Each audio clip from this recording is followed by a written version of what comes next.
நம்ம பக்கத்திலே இருக்கிற ஒரு விஷயத்துடைய அருமை அது இல்லாமல் போனால் தான் தெரியும்னு சொல்லுவாங்க. இது எதுக்கு யாருக்கு பொருந்துதோ இல்லையோ, ஊரை விட்டுட்டு நகரத்துக்கு வந்து பொழப்ப ஓட்டிக்கிட்டு இருக்கிறவங்களுக்கு பல விஷயங்களில் பொருந்தும். ஊரில் நம்ம வீட்டு முன்னாடி இருந்த மரம் எப்படியோ வளருது, என்னமோ காய்க்குதுன்னு நம்ம பாட்டுக்கு அசால்ட்டாக இருந்திருப்போம்.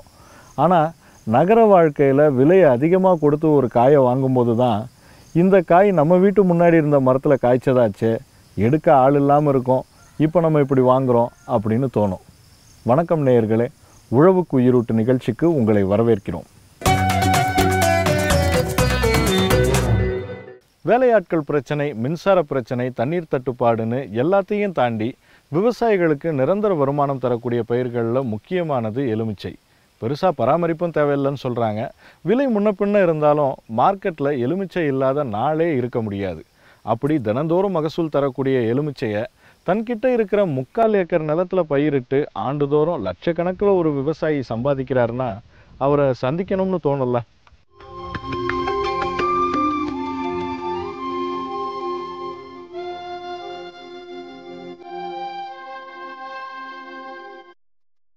தருமபுரி மாவட்டம் பென்னாகரம் பக்கத்தில் இருக்கிற நாகதாசம்பட்டி தான் விவசாயி முத்துவுக்கு சொந்த ஊர். பரம்பரை விவசாயியாக இருந்தாலும் நாடக கலைஞர் முத்து வீடு எதுன்னு கேட்டாதான் பலருக்கும் தெரியுது. வீதி நாடகங்களில் பஃபூன் கதாபாத்திரம் ஏற்று நடிக்கிறவங்க கதை நாயகனை விட கொஞ்சம் கூடுதல் திறமை வாய்ந்தவங்களா இருப்பாங்கன்னு பொதுவாக சொல்றதுண்டு. இவருடைய புத்திசாலித்தனம் விவசாயத்திலையும் பிரதிபலிக்கிறத பார்க்கும்போது அது உண்மைதானோன்னு தோணுது. பீன்ஸு போனோம், கொடி பீன்ஸு போனதும் மல்லி வச்சுருந்தோம், குண்டு மல்லி பூ வச்சுருந்தோம். ராமேஸ்வரம் நாற்று கொண்டு வந்து நட்டை வச்சு நல்லா பூவெல்லாம் அறுத்தோம். அது ஆள் டிமாண்டு, ஆள் கிடைக்கிறதுல பூவை அறுக்கிறதுக்கு. இது என்ன, அந்த டைமில் ஒரே ஒரு செடி தானே முளைச்சிச்சு. முளைச்ச உடனே இது முளைச்சி நான் கேர்லெஸ்ஸை விட்டுட்டேன். அதை விட்ட உடனே என்னாச்சு, என்னமோ முளைச்சிக்குது, என்னமோ இது இருக்குது அப்படின்னு கண்டுக்கலை. அது கண்டுகளும் கட் பண்ணலை. கட் பண்ணால் தான் என்ன பண்ணிச்சு, வேர் உட்காந்துருச்சு. வேர் உட்காந்து ஆலமரம் மாதிரி அப்படி இப்படி பற்றி வந்துடுச்சு. வந்தவுடனே ஏன் இது இப்படி நாற்று போட இது பண்ணலாமேன்னு சொல்லி என்ன பண்ணேன், அதை கட்டிங் பண்ணி ஒவ்வொன்றும் நட்ட மாதிரி. அப்போ மல்லி எடுத்துட்டேன், அந்த பீன்ஸையும் எடுத்துட்டேன், எல்லாமே எடுத்துட்டேன். இப்போ என்னாச்சு, அதெல்லாம் தேவையில்லை, இது மட்டுமே இருந்தால் போதும் அப்படின்ட்டு இப்போ அது சாமியை கடவுளாக வச்சு அந்த பஸ்ஸு முளைச்ச செடி இருந்துச்சு இல்லையா, அந்த செடியை, எலுமிச்சை செடியை இப்போ நாங்கள் சாமியாக கும்பிட்றோம். அதிக பராமரிப்போ வேலைக்கு ஆட்களோ தேவைப்படாத எலுமிச்சை செடி தானாக முளைச்சி அதிகமாக காய்க்க ஆரம்பித்ததும் அதிகமாக வேலை வைக்கிற மற்ற பயிர்களை கொஞ்சம் கொஞ்சமாக குறைச்சிக்கிட்டாரு. இதைத்தான் புத்திசாலித்தனம்னு சொன்னோம். அந்த ஒரு எலுமிச்சை செடி தரையில் படர்ந்து வேர்கள் பதிக ஆரம்பித்த பிறகுதான் தன்னுடைய நிலத்தை எலுமிச்சை தோட்டமாக மாற்றுற எண்ணம் முத்துவுக்கு வந்திருக்கு. லெமனை பொறுத்தவரைக்கும் அப்படியே இதுவரையும் அது மாதிரி பார்த்ததில்ல. ஆனால் வேர் உட்காந்து செடி ரெடி ஆகிடுச்சு. ஆனால் இதான் இந்தளவுக்கு வந்துருக்குது, என்ன அது நல்ல மவுசு கிடைக்கும் போலக்குது அப்படின்ட்டு அதை கட் பண்ணி அது பாக்கெட் பண்ணேன். அதுக்கு பின்னாடி நல்லா காய் வைக்க ஆரம்பித்து ஒரு 10 செடி வச்சேன். அப்புறமா வைக்க என்னாச்சு, நல்ல ஓரளவுக்கு மகசூல் கிடைச்சிச்சு. இது எப்படி வைக்கலாம், இது இடைவெளி எப்படி வைக்கணும் என்னன்னு தெரியல. வேடிக்கையை பார்த்தீங்களா? பயிர் பராமரிப்பு முறைகள் நல்லா தெரிஞ்சு களத்தில் இறங்குறவங்களே சில சமயங்களில் தடுமாறுறாங்க. இவர் என்னன்னா, நல்ல மகசூல் வருதுன்னு தெரிஞ்ச பிறகுதான் அதை எப்படி தொழில் முறையில் செய்கிறதுன்னு கற்றுக்க ஆரம்பிச்சிருக்காரு. அப்போதான் தருமபுரி மாவட்ட வேளாண் அலுவலர்கள் இயற்கை முறையை பின்பற்றினா என்னன்னு ஆலோசனை சொல்லியிருக்காங்க. ஆட்டிரவு, வேப்பம் புண்ணாக்கு, கடலை புண்ணாக்கு, புங்கம் புண்ணாக்கு எல்லாம் ஊற வச்சு அடியில் உரமாக போடுவேன். மேலே வந்து தெளிப்பான வந்து வேப்ப எண்ணெய், கோழி முட்டை, வெள்ளைக்கரு, அதை விட கூட வந்து கதர்பவுன் சோப்பு அதை கலக்கி ஸ்ப்ரே பண்ணுவேன். அதுக்கு தவிர மீன் கழிவு அதை கொண்டு வந்து ஒரு 10 kg ஒரு டேங்கில் போட்டு ஊற வச்சு அது கூட வந்து 3 கிலோ வெல்லம் அது போட்டு ஊற வைப்போம்.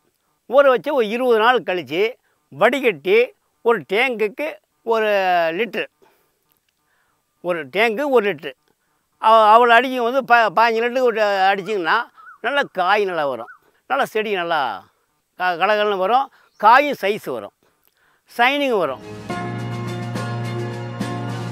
இவர் சொல்கிற மாதிரி இயற்கை இடுபொருட்களை உரங்களாக தயாரித்து பயன்படுத்தினா எந்த பயிராக இருந்தாலும் சிறப்பாக தான் வரப்போகுது. அப்படி இருக்க மற்ற பயிர்கள் எல்லாத்தையும் விட்டுட்டு எலுமிச்சைக்கு மட்டும் இந்த அளவுக்கு முக்கியத்துவம் கொடுத்து தனி கவனம் செலுத்துறதுக்கு காரணம் என்னன்னு கேட்டால் ஆதாயம் இல்லாமல் செய்வேனான்னு பதில் கேள்வி கேட்குறாரு. இப்போ திராட்சைக்குது, மற்ற பொருளுக்குது, எல்லா காய்கறிக்கும் ஒரு சீசன் உண்டு. இப்போ பலாமரங்குது சீசன், எல்லாத்துக்கும் சீசன் உண்டு. லெமனை பொறுத்தவரையிலும் நம்ம எவ்வளோ பராமரிப்பு செய்கிறோங்களோ அவ்வளவும் வருஷம் வரை காய்க்கும்.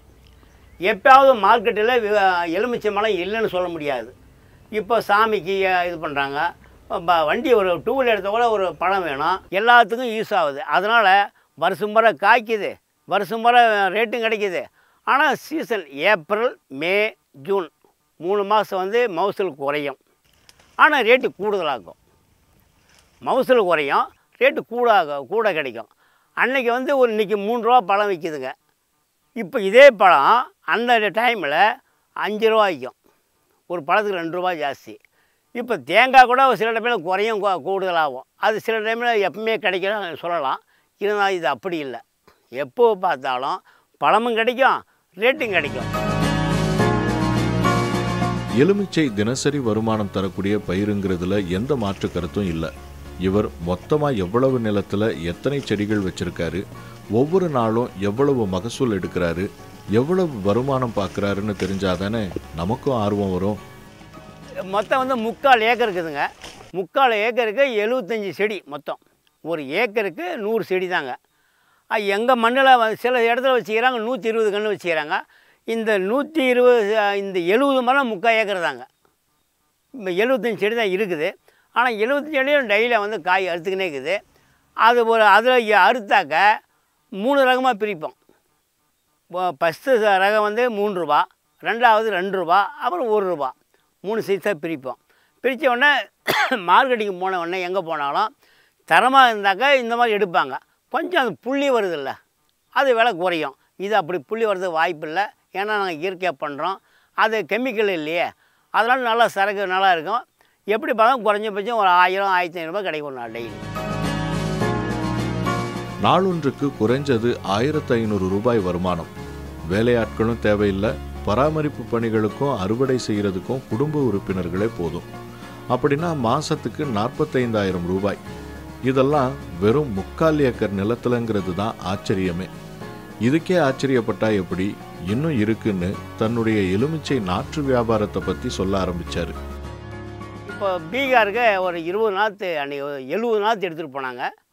இப்போ முந்தா நாள் வந்து எப்படின்னா ஆந்திராவிலேருந்து விஜயவாடா அங்கேருந்து வந்து 5000 ரூபாய் கொடுத்து அட்வான்ஸு கொடுத்து பண்ணால் நாற்று போட ஆரம்பித்தோம். இப்போ நாற்று போடுற வேலை செய்கிறாங்க. இப்போ எப்படி பார்த்தாலும் அது 2 மாதம் ஆகிடும் நாற்று வர்றதுக்கு. அது கட்டிங் பண்ணி மறுபடியும் பாக்கெட் பண்ணி பாக்கெட்டில் வச்சு எங்ககிட்ட ஒரு 20 நாள், ஒரு 10 நாள் 20 நாள் இருக்கணும். ஏன்னா அதில் 1 2 நாற்று போகும். அது போகிற நாற்று எங்ககிட்ட தான் போகணும். வேஸ்டேஜ்னால் நீ இங்கேருந்து ஒரு 700 கிலோமீட்டருக்கு ஆந்திரா, அந்த நாற்று போயிடுச்சுன்னா மறுபடியும் வர முடியுமா? அதனால் 1 2 டேமேஜ் எங்ககிட்டே போயிடணும். ஆந்திரா போய்க்குது, மைசூர் வாங்கிட்டு போயிடுறாங்க. இப்போ தமிழ்நாட்டிலேயே மதுரை, கோயம்புத்தூர், திருச்சி, இப்போது தஞ்சாவூர்காரர் அவர் வந்து 1200 கன்று எடுத்துகிட்டு போய்க்கிறார். அப்படி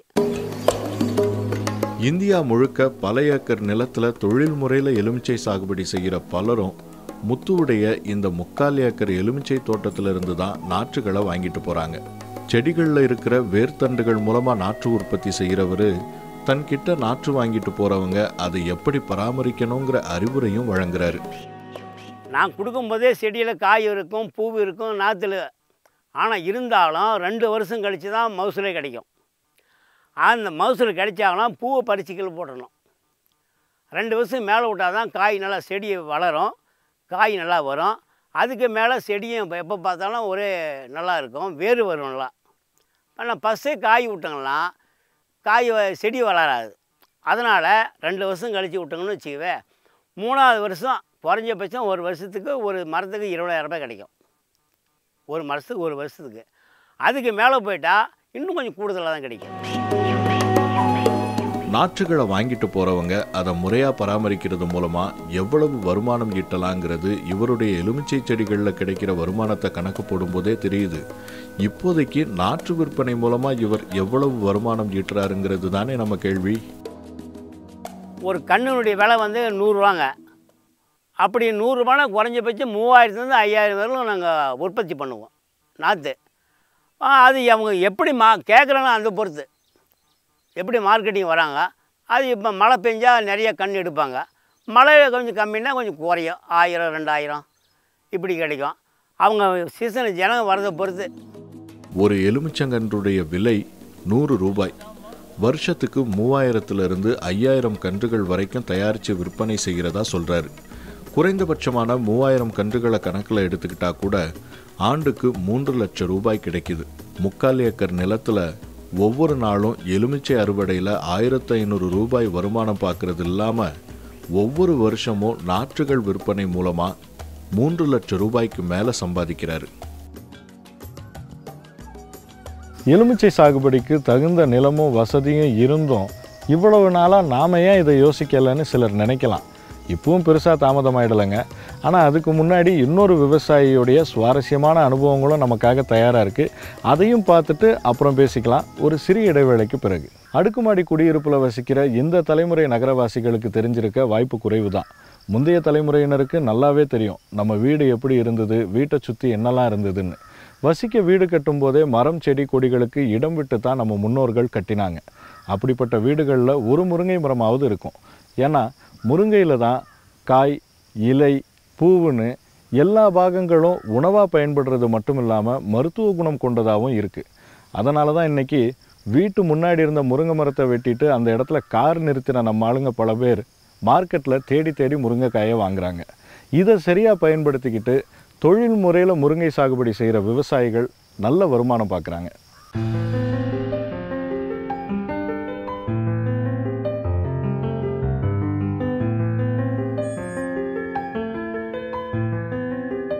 ஒன்பது வருஷமாக பார்த்தீங்கன்னா முருங்கை பயிர் பண்ணுறேன்.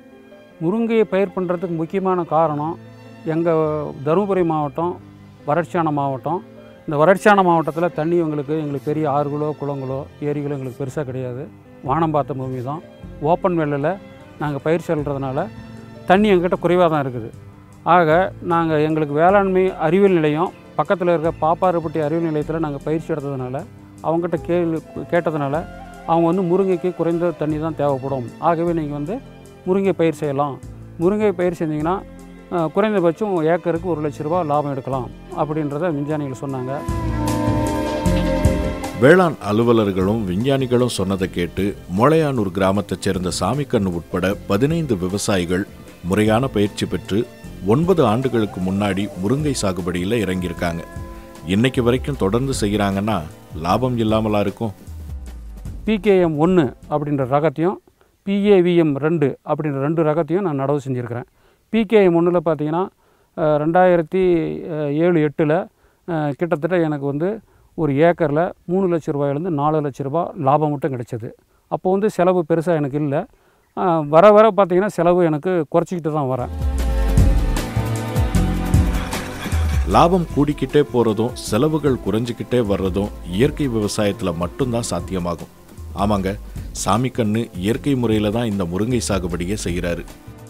எருவை வந்து ஊட்டமேற்றி பாஸ்போபாக்டீரியா, சூடோமோனஸு, அசோஸ்பைலம், ட்ரைகோடர்மா விரிடி, பேம் இது போன்ற மிக குறைந்த விலையில் கிடைக்குதுங்க. எல்லாமே 100 ரூபா 150 ரூபா தான் ஒரு கிலோவே. அதை வந்து ஏக்கருக்கு 2 கிலோ 2.5 கிலோ போட்டாவே பேஸில் போட்டால் போதும். அப்போ எருவு கூட மிக்ஸ் பண்ணி ஈரத்தை தெளித்து அந்த இதுங்களை தனித்தனியாக கோயிலாக நம்ம வச்சுட்டு 1 நாள் 2 நாள் அப்படி வச்சுருந்துட்டு நம்ம உழவு பண்ணும்போது தெளித்து விட்டோன்னு வச்சுங்க, உங்களுக்கு அத்தனை விதமான நோய்களும் கட்டுப்படுத்தப்படுது. அதோடு இல்லாமல் வேப்ப முன்னாக்கு 100 கிலோ ஒரு ஏக்கருக்கு அதையும் நாங்கள் எருவில் கலந்து அந்த மாதிரி பயன்படுத்துகிறோங்க. ஆக பேசிலில் வரக்கூடிய அத்தனை நோய்களும் பெரும்பாலும் கட்டுப்படுத்தப்படுகிறது. இதையெல்லாம் பெரும்பாலான விவசாயிகள் செய்கிறதில்ல. பாதிப்பு ஏற்பட்ட பின்னால் போய் தேடுறாங்க. அப்போ தேடும்போது பாதிப்பு வந்த பின்னால் போய் ரெமெடி செய்கிறதுக்கும் பாதிப்பு வர்றதுக்கு முன்னே அதை நம்ம சரி பண்ணிட்டோன்னு வச்சுங்க, ஈஸியாக செலவு குறைஞ்சி போயிடும். இயற்கை இடுபொருட்களையும் நுண்ணுயிர்களையும் தொடக்கத்திலிருந்தே சரியான அளவுல முறையா கொடுத்து வந்தா பெரும்பாலான பிரச்சனைகள் வர்றதுக்கு முன்னாடியே பயிரை காக்கலாம்னு சொல்றாரு. முருங்கையை குறி வச்சு தாக்குற சில பூச்சிகளை எப்படி கட்டுப்படுத்துறது, அதுவும் குறைவான செலவில்? சாறு உறிஞ்சி பூச்சி தாக்குதல் வரும். அந்த சாறு உறிஞ்சி பூச்சிக்கு பார்த்திங்கன்னா முட்டை ஒட்டுணி இருக்குங்க. அந்த முட்டை ஒட்டுணி வாங்கிட்டு வந்து ஒரு ஏக்கருக்கு இத்தனை சீசன் ஒரு கணக்கு இருக்குது. அதை நம்ம ரேண்டமாக ஒரு 15 நாளைக்கு ஒரு முறை 2 முறை கட்டிட்டினாவே அந்த சாறு உறிஞ்சி பூச்சி 3/4 பாகம் அடிபட்டு போயிடும். இன்னொன்று பெரும்பாலும் வர்றது அழுகல் நோய் வரும். ஒரு ஏக்கருக்கு 250 மில்லி மோரில் கலந்து வச்சு ஒரு நாள் கலந்து வெல்லம் ஒரு 100 கிராம் 150 கிராம் போட்டு ஒரு நைட் வச்சுட்டு அடுத்த நைட் ட்ரிப்பு வழியாக நம்ம விட்டுட்டுன்னு வச்சுங்க, அதை அந்த நுண்ணுயிர்கள் பல கோடி அளவு பெருகி நமக்கு மண்ணில் போய் நன்மை கொடுக்கும். வேரில் வரக்கூடிய அத்தனை அழுகல் நோயும் கட்டுப்படுத்திடுங்க. இதே மாதிரி முருங்கை சாகுபடிக்கு மிகப்பெரிய அச்சுறுத்தலாக இருக்கிற பழைய தொந்தரவுக்கும் சுலபமான தீர்வு தெரிஞ்சு நடைமுறைப்படுத்திக்கிட்டு இருக்காரு சாமிக்கண்ணு. வேற ஒன்றும் இல்லைங்க, கருவாட்டு தூளையும் ஈஸ்டையும் கலந்து இனக்கவர்ச்சி பொரியில் வைக்கிறாரு, அவ்வளவுதான். ஒரு 15 நாளைக்கு ஒரு முறை மாற்றணும். பெரிய கருவாட்டு தூள் பெரிய விலை கிடையாதுங்க. ஒரு ஏக்கருக்கு பார்த்திங்கன்னா 60 ரூபாய் 70 ரூபா தான் கருவாட்டு தூள். அதை நல்லா தூள் பண்ணிவிட்டு இந்த ஈஸ்ட்டை கொஞ்சம் போட்டுட்டோம்னா ஆட்டோமேட்டிக்காக உங்களுக்கு அந்த புளிச்ச வாசனை வரும். அந்த முருங்கைப்பூ உற்பத்தி ஆகி பிஞ்சு வர மாதிரியான ஒரு வாசம் வரும். அந்த வாசத்துக்காக அந்த பழையகள் நேரடியாக கவர்ந்து அந்த இதில் போய் விழுந்து 3/4 பாகம் இதை நோய்களை குறைச்சிருங்க. அந்த பழைய தான் நம்மளுக்கு கோந்துகளை உருவாக்குது. அதில் போய் முட்டை நிறைய வைக்குது. ஆக ஒரு ஈ பார்த்திங்கன்னா 200லேருந்து 300 முட்டைகள் வைக்குது.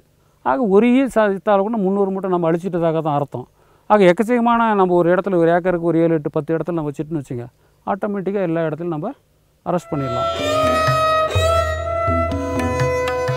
இது எல்லாத்தையும் விட முக்கியமான விஷயம் ஒன்று இருக்குது.